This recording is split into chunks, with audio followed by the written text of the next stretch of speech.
While we're getting to our seats, I want to welcome everyone to our annual Black History celebration.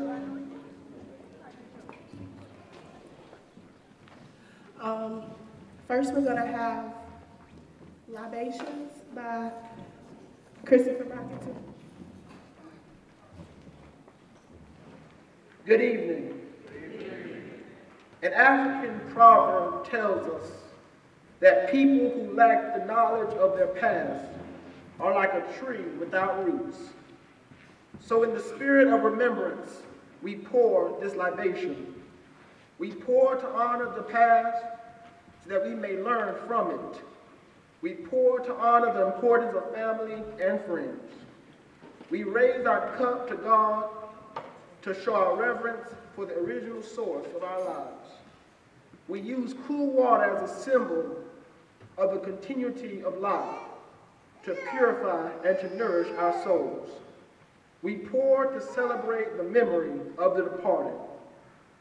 Place your minds with those who could not be here today, family, friends, and ancestors who have passed on or ill or simply could not find their way here.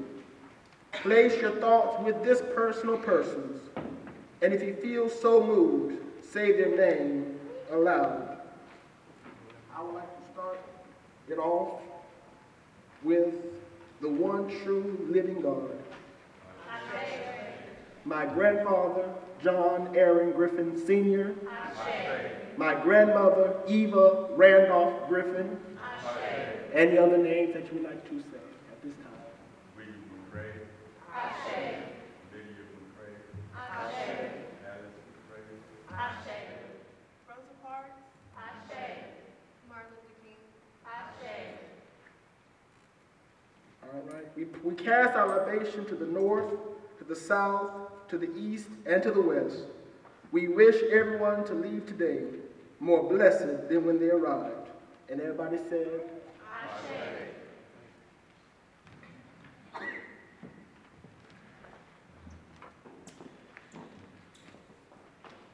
Thank you, Chris. Next, we would like to ask that our Vice President of Instructional Affairs, Dr. Pam Rentz, to come and bring you greetings and welcome you to our event. Good evening. On behalf of Chipola College President Sarah Clemens, as well as the faculty and staff, welcome to the Black History Program sponsored by our Black Student Union. The program tonight is student planned, organized, and implemented, all by the BSU members. I attended last year and I was so impressed with the way that they led. Their officers showed their leadership, the participation of every member, and the talent of those who performed, and I think you'll see some of that tonight. I was so proud of how they represented their organization, how they represented Chipola College, and how they represented their heritage. This group of students, they represent Chipola in all that they do throughout the year. In 2018-19, they held a fundraiser for Partners for Pets where they raised $303, and that went for toys and foods for those sheltered animals. They've partnered with the Jackson County Health Department to promote tobacco cessation. Annually, they partner with the Jackson County Supervisor of Elections, who's here tonight. Thank you so much, Ms. Stevens, for being here. They assist those people in registering to vote and empowering them through civic engagement. This school year, they aligned the voter registration drive with March for Our Lives, a movement that was initiated after the Marjorie Stoneman Douglas tragedy, and which promotes the end to mass violence. In addition, they take leadership roles off the campus, serving as officers and directors in a region that includes 8 colleges and universities in the Panhandle.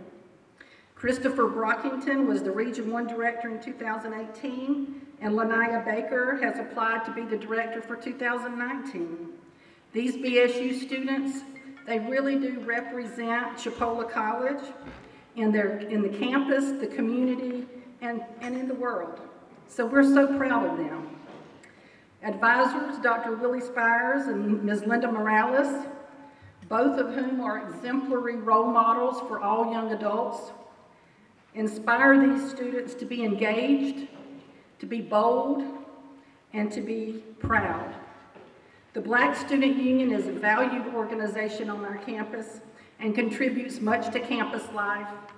And on behalf of every club member and their advisors, thank you so much for being here tonight to celebrate the beauty and the successes of Black history. Thank you.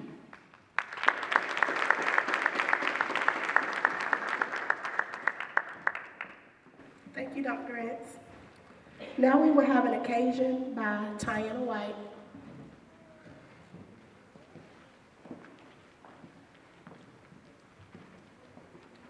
Hello. Thank you, Dr. Rentz, for your welcome address. Now it's on to the occasion. We are here to celebrate Black History Month by honoring individuals of the past, present, who have made contributions and sacrifices that impact us all today. African Americans have contributed immensely in making our country great. Although many African Americans initially arrived in chains and passed on in chains, they were leaders who paved the way to freedom today. African Americans have influenced the course of American history, some through inventions and discoveries, some through speaking, writing, and some through music, art, education, and athletics. We hope that our program tonight will be inspirational and will enlighten everyone on the contributions of the past that have shaped our world to what it is today. Now please rise for the Negro National Anthem. Thank you. Before the Negro National Anthem, we will have the pledge and the showing of the colors by the Buffalo Soldiers.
before you, full of wonder, praise, and adoration.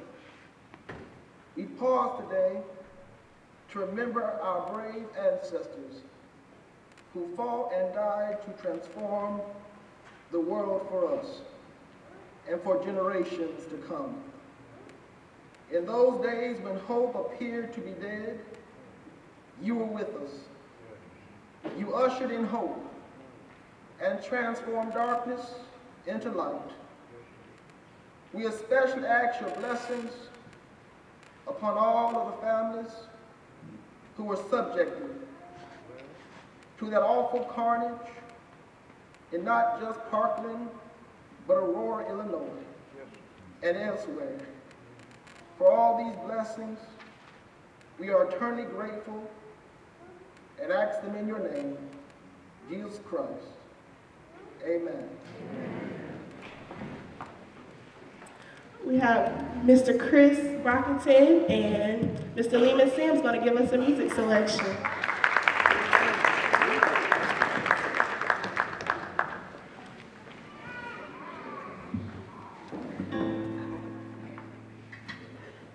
One day, when the glory comes, it'll be ours, it'll be ours.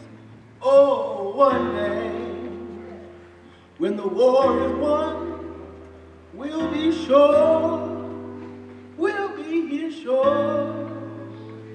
Oh, glory, oh, glory, oh, glory. Hands to the heavens, no man, no weapon. Formed against, yes, glory is destined. Every day women and men become legends. Sin that go against our skin become blessings. The movement is a rhythm to us. Freedom is like religion to us. Justice is juxtaposition in us. Justice for all just ain't specific enough. One son died, his spirit is revisiting us. True will live and living in us. Resistance is us. That's why Rosa sat on the bus. That's why we walk through Ferguson with our hands up. When it goes down, we women and man up. They say stay down, and we stand up. Shots, we on the ground, the camera panned up. King pointed to the mountaintop, and we ran up. One day, when the glory comes, we'll be ours, it'll be ours. Oh, one day, when the war is won, we'll be sure, we'll be here sure. Oh, glory, I say glory, glory, oh, glory, glory, oh, glory. War isn't over, victory isn't won, but we'll fight on to the finish. And then when it's all done, we'll cry glory, oh, glory, oh, glory, oh, glory. Selma is now for every man, woman, and child. Even Jesus got his crowd in front of a crown. They march with the torch, we gon' run with it now. Never look back, we don't go hundreds of miles. From dark heroes to become a hero, facing a league of justice, his power was the people.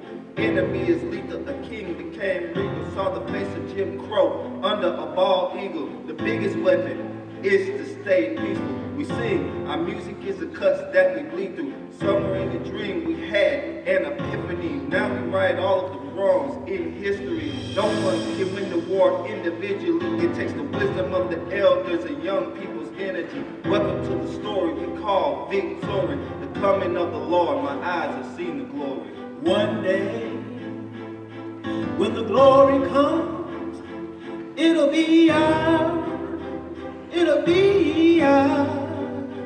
Oh, one day, when the war is won, we'll be sure, we'll be here sure. Oh, glory, oh, glory, oh, glory.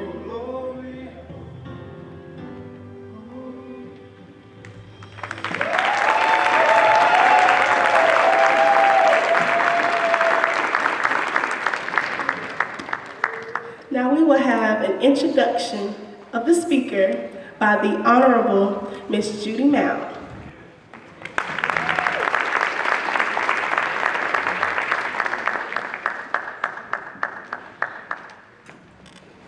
Good evening, everyone. It is my pleasure to stand before you this evening and do something that is going to be like really super easy. But first I want to, it's a poor frog that won't praise their own pond. I am the first African-American female elected official in this county. I am the first African-American in the history of the state of Florida since Ponce de Leon walked on shore. I am the first African-American vice chair and chair of the Florida Democratic Party. I am the first African-American and the first person from Jackson County to be on the Democratic National Committee. I am the first African-American and the first person from Jackson County to be handpicked by the chair of the National Democratic Party. And as of last month, this gentleman here helped me make history again in the state of Florida. I am the first African-American Deputy Staff Director for the Democratic Caucus of the Florida House of Representatives.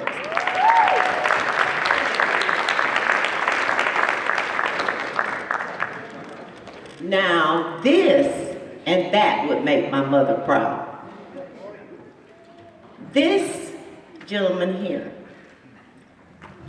he has so many facets that I really admire about him. One, we live in what we call the Bible Belt, even though everybody here is not a Christian. People say they are, but they're not.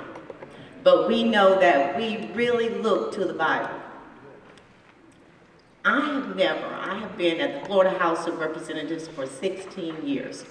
I have never had a Democratic leader that prays with his caucus before they enter the floor to vote in committee about anything that's going on, just general care for the staff and the members. And that is amazing to me. That makes me very comfortable because I do a lot of praying as well. Now, here's the good part, and I want y'all to please remember, because man, and I'm especially speaking to the young people, man can try their best to put you where they think you should be. And they will label you the way they think you should be. But when you've got God on your side, they can talk, they can print, they can do whatever they want to do, but you will always come out on top. This gentleman that is sitting here tonight, and this was hilarious, because when I first read his story, because with the job that I have before my members get there, I look into their background and what they're doing. And so I read his bio, and I said, now you know what? This is something that everybody needs to know. And so I had to call him to get his information for him to start his job as being a state representative. And so I looked at it and everything. Okay, here we go. When he was in elementary school, society, the school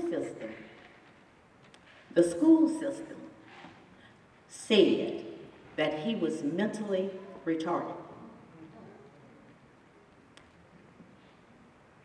He was raised in the projects in Miami. He was a bad little boy. Got in trouble with petty crimes, and he was living really fast. I'm sure everybody can know somebody, or you can remember that. Now, society, I'm going to keep going back to that. Society said that his IQ was 78. Society said he had a 1.9 GPA. Society said he had a 580 SAT score and a zero chance, that's man for you now, a zero chance of surviving past the age of 21. However, God said that he would become one of the most famous attorneys in the state of Florida. God said, oh, thank you, Lord, he would be a founding partner at the Jones McGee law firm. God said, you will come out from amongst them and you will lead. God said, you will be elected by your peers who have watched you work in a political system that has no good for none of us. We don't have people to stand up boldly and say and do and look out for the people of Florida. He was elected the Democratic leader of the Florida House of Representatives Democratic Caucus. God said, man will not be able to hold you down. Ladies and gentlemen, it is with all the pleasure in my heart, because you know I love Jackson County and I want the best here. And to bring my boss from 8 to 5, he's my boss, but from 5 to 8 next morning, I'm his boss by being the vice chair of the party. But ladies and gentlemen, I'm glad you all have eaten first and everybody is sitting back relaxing. All you got to do is hold on to your seats while I present to you the Honorable Keone McGee.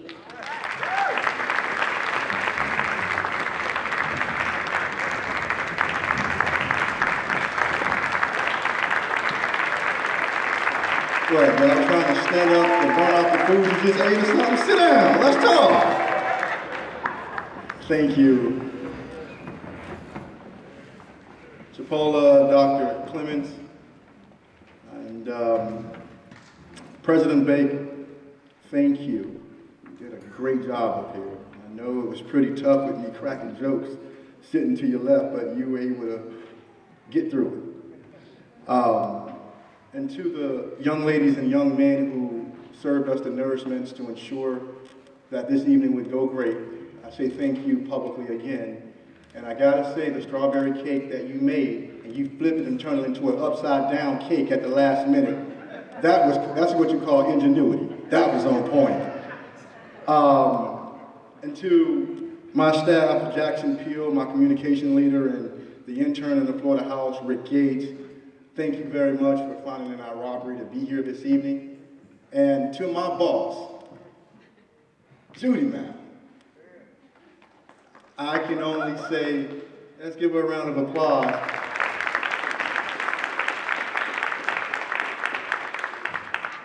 I can only say thank you because, you know, some 7 years ago when Ms. Mount gave me a call to get my information, my wife and I, we were unloading a truck with campaign signs because we had just found out I hadn't won the election.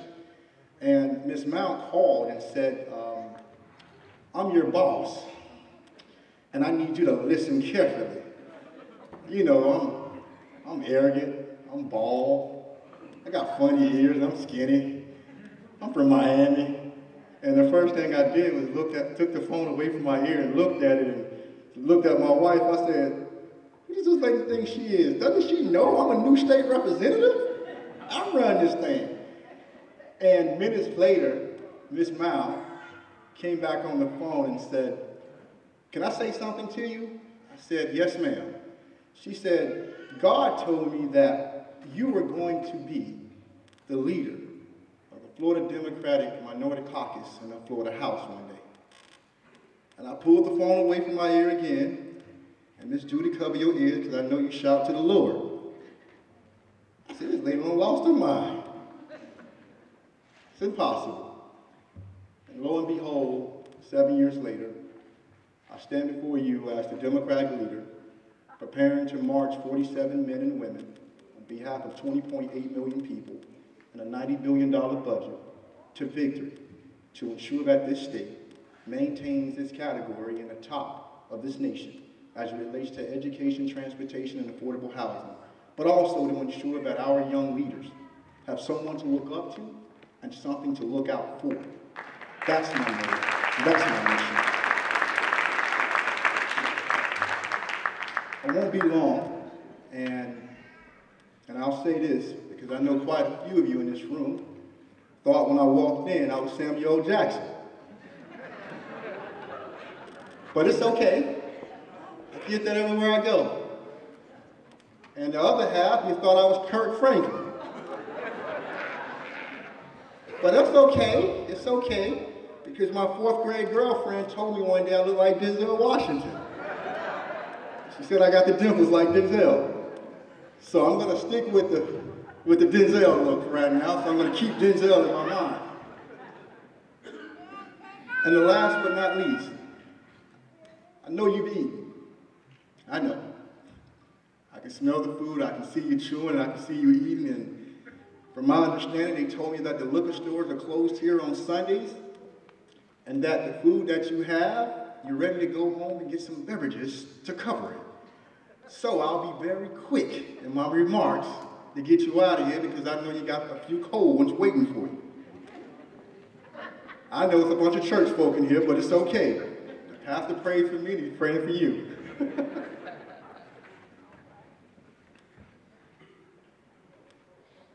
Judy said something about where I've been, and she put it in a way that truly made sense for this evening. Yes, I was labeled mentally retarded with an IQ level of 78. And yes, I had been suspended from school more than 20 times and missed over 100 days of class. And yes, I have served time in jail looking at more than a decade in prison for a crime I didn't commit. And yes, I was the victim of a police brutality case. And yes, I have lost a brother to murder. And yes, I have lost a father to murder. And yes, my mother was born in a small town in Georgia, but had the opportunity to raise us in the housing projects. And yes, there were 6 of us. And yes, I am the second one born.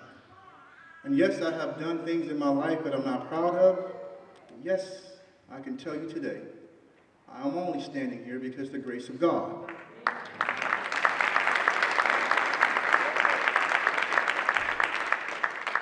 But my message this evening is very poignant, very direct, and it's very intentional. Many of us in this room, and you know who I'm speaking to, we were birthed in the impossible. Listen to me. We were birthed in the impossible. And when I say we were birthed in the impossible, I am not limiting this to simply being African American. I'm saying for those women out there, I'm saying for those who are part of the LGBT community, I'm speaking about those who were told they would never amount to anything. I'm speaking about those who have been pushed to the side for so long, never given an opportunity to flourish, always been held back step by step, length by length, breath by breath, all because of what you look like on the exterior. When I say birth in the impossible, I mean exactly that. That the struggles that you've overcome to be here this evening cannot be understated or even overstated. But it has to be seen through the lenses of the reality that there were people and circumstances that was there to simply hold you down. But despite and in spite of those insecurities that they held, you found the strength to persevere and get here in this moment to occupy this space, to deliver to the world your motive, to say to God, thank you, to remind us that in Matthew 19:26, that when Jesus looked at the disciples and he said to them that all things are possible through God. So when those come at us and remind us of the impossibilities that we've overcome, we don't have to look far in understanding why we're here.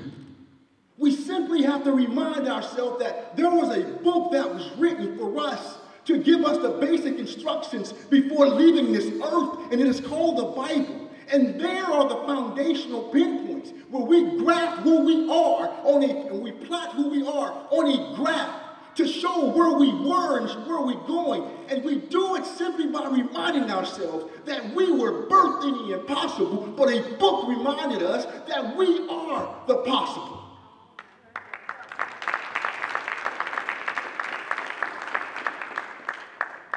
I remind my mentees every time I meet with them that the ingredients to your success are found within your struggles. The ingredients to your success are found within your struggles. I make no mistake or pick no bones about the fact that I am proud to stand in front of you as an ex-offender. I wear it as a badge of honor. I also wear the badge of honor that, yes, I was labeled mentally retarded. And yes, I grew up in the housing projects. And yes, I had a speech impediment. And yes, when people looked at me, they prejudged me and had already written me off. Yes, those are the things that I wear as part of my badge of honor.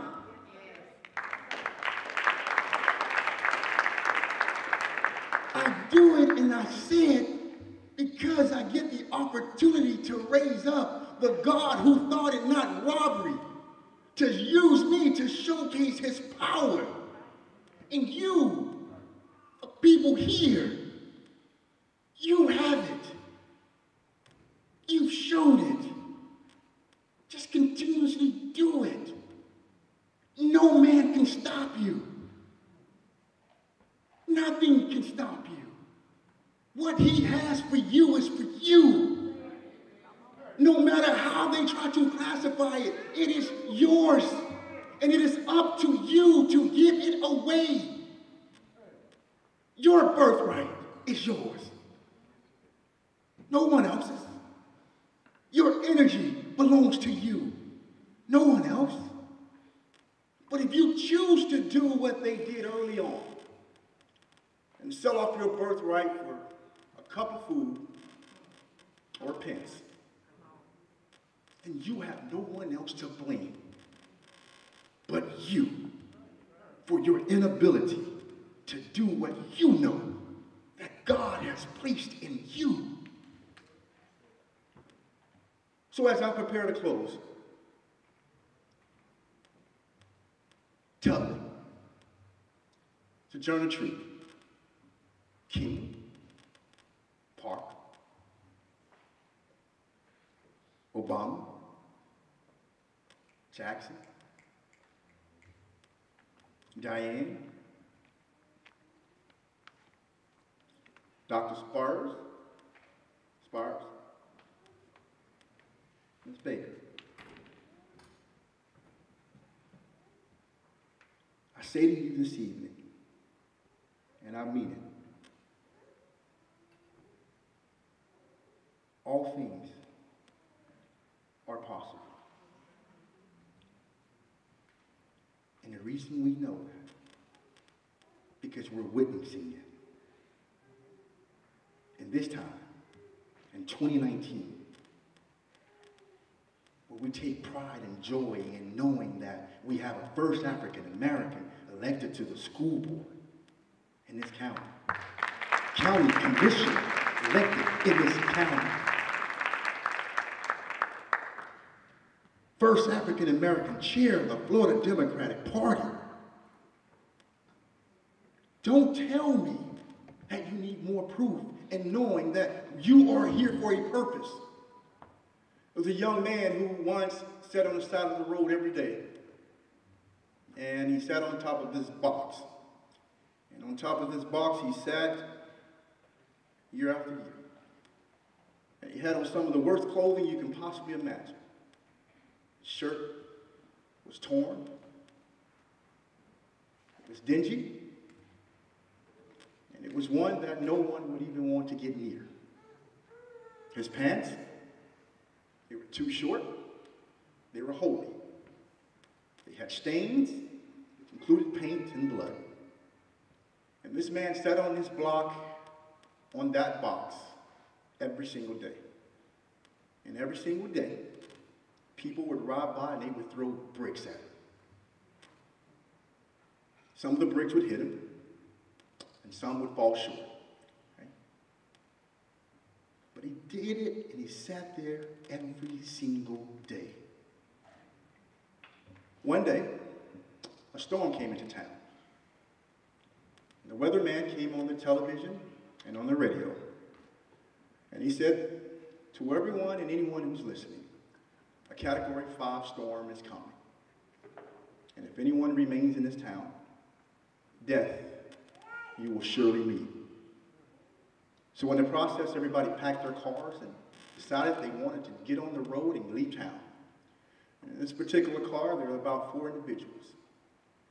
And as they passed where the young man normally sat, the young lady looked up and she said to the driver, "Where is the guy who sat on the road every single day on top of the box?" The driver said, "We don't care.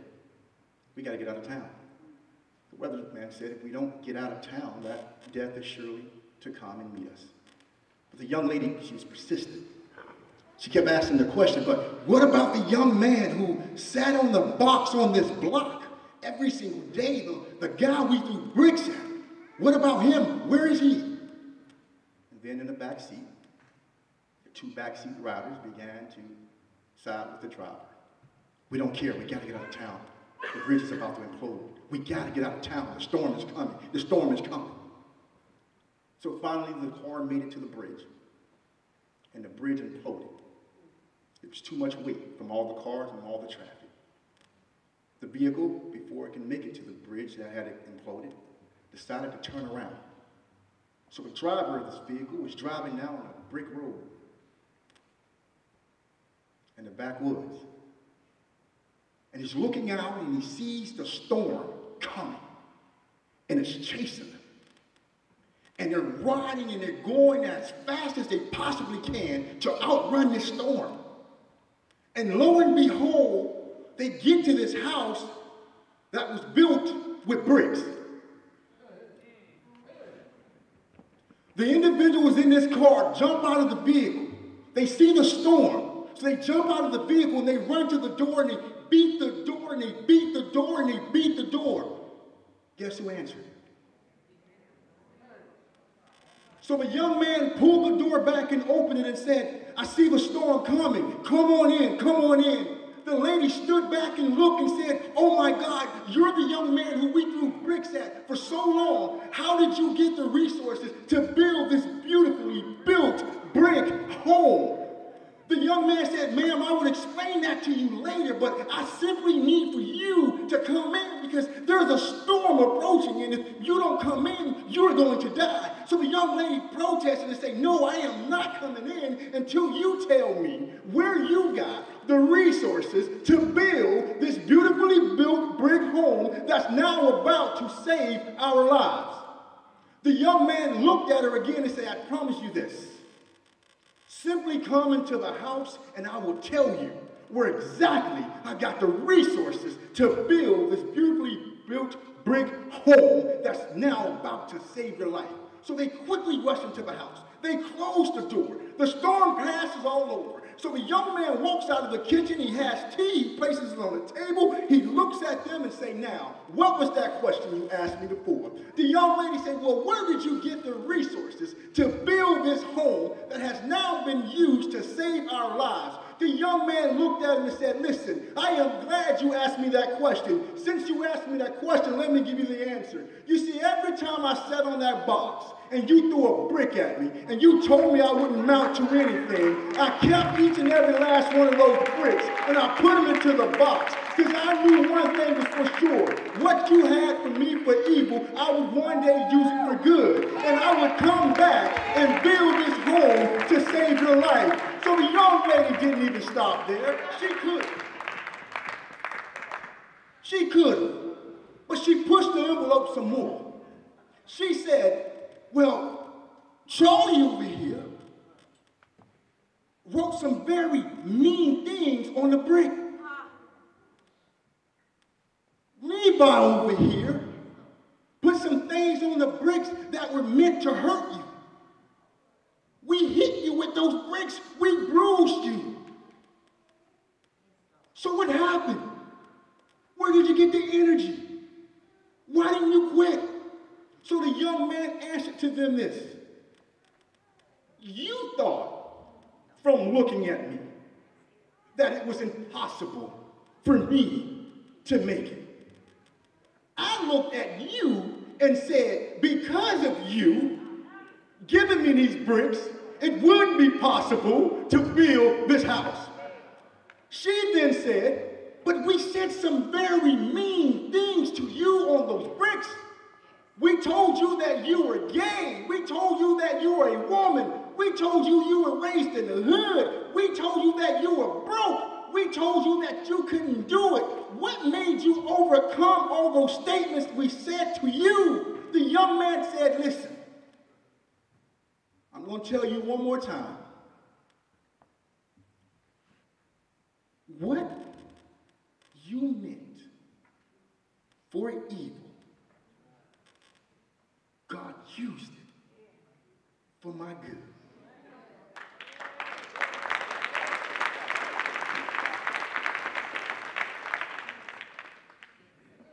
So when we say birth in the impossible, 150 slaves came aboard the Isabella British slave ship. So when we say birth in the impossible, 132 passenger and crew members boarded the Mayflower in 1620 and came here. So when we say birth in the impossible, we're talking about a young lady who sat on the bus and refused to give up her seat so an actor could stand. When we say birth in the impossible, I'm talking about you, each and every last one of you in this room, who would ignite a passion inside of your children and your grandchildren to move ahead despite and in spite, whatever the circumstances may be. You remember I told you I served time in jail looking at decades in prison? I came out and became a prosecutor.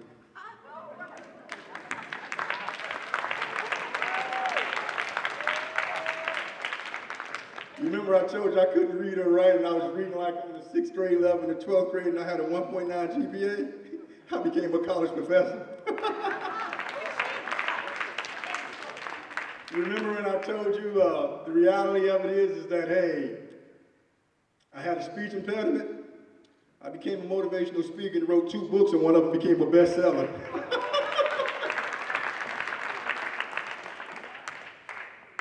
Remember I told you I was raised by a mother, 6 of us at the time. She was a single mother trying to make it in the housing projects. So I moved my wife and my children into a house and now we live in a nice community. And finally, and this is a big one, when all those things they said to me were finally added up, and Ms. Mount stated it earlier, to man I had 0 chance of succeeding. I was written off, it was done. But God had other plans. And in those plans, He takes the least amongst us. And He uses us to glorify His name. And I'm about to take my seat and I need you, President Baker, to do me a favor, and I see your e-board is here with you. I'm ready to sing. I'm ready to party. I was trying to sing earlier to Miss Judy, but So I'm about to sing a song to Miss Judy. That's why I'm gonna do it, because I know one thing is sure, that nobody boos when you're singing a church song, right?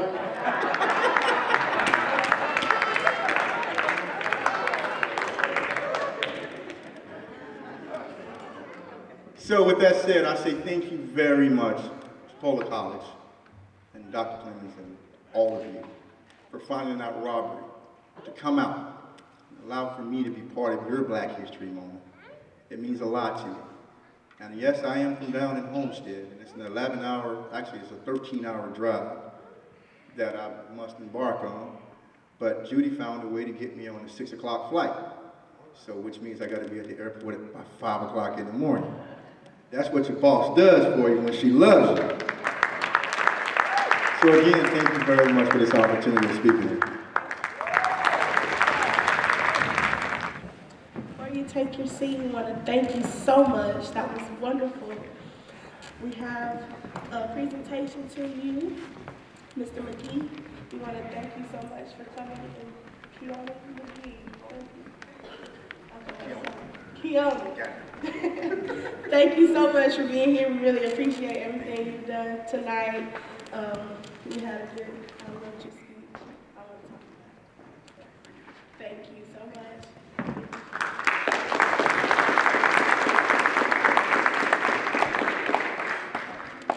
So I'm not giving a plug, but I'm just simply saying, if there are any students here who would like to intern at the Florida Capitol, I believe having an exposure to a process that important, please see Judy Mount or Rick Gates so that we can get you signed up, because I think in order for you to really do what it is that you want to do, especially in politics, I think you need to be exposed and be around the people. So long as I am the leader of that caucus, you will have I have an open door policy. So if you want, please get with Ms. Judy Mount or Rick Gates, and I'll make sure that that application get processed and brought to our attention.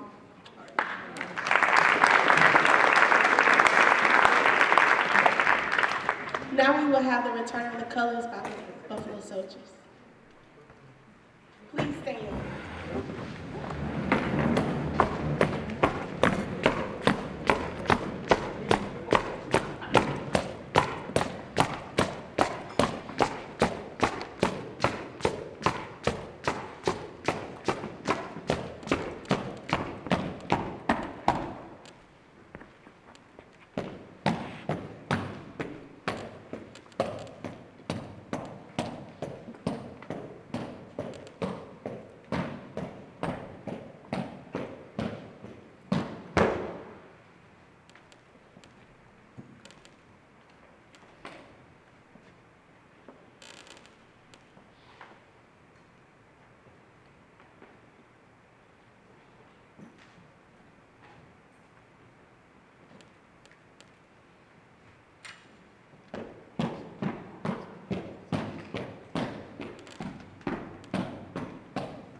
Good evening. I'd just like to thank everyone for coming out and supporting the program. I think the kids did a wonderful job, or young people, I should say. I want to thank all of our sponsors for your help. Because without your help and your attendance and support, we could not have done this. So thanks again, and we hope you'll be back here next year this time. Thanks.